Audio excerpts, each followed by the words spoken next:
The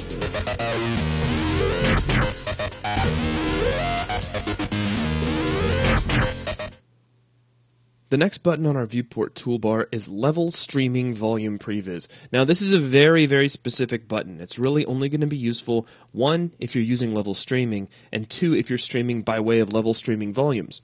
So what I've done is I've set up a really quick example of a level streaming system. So without going too far kind of off topic into how level streaming works, what you've got here is 2 separate levels. We have a level here on the left and a level on the right.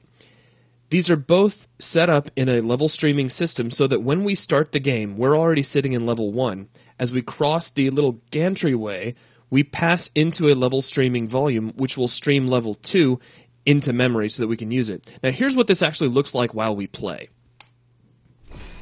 So here we are inside of level 1. If we look across the way, level 2 doesn't exist. Now generally you wouldn't want to set a system up like this. You want to kind of hide it from the player. But for an example, as we pass into that big volume, bink, the second level becomes available. So now we can run around in it.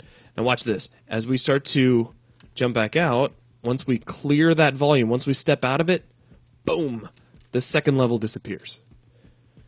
So really, this is just an optimization system that allows you to stream levels in and out of memory to keep things nice and tidy for really, really big levels. It's just you wouldn't normally want to let the player see you bringing them in and out of existence.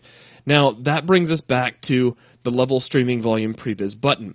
The purpose of this button is to allow you to preview the way these level streaming volumes are going to work right here inside your viewport. So if I turn that on, notice level 2 disappears until I pass back into that volume, and then it appears again. So if we switch off that behavior, the level is always visible if it was visible to begin with.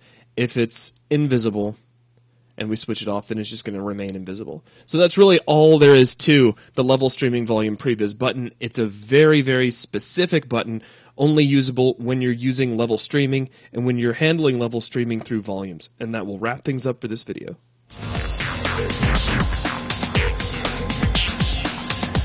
We'll be right back.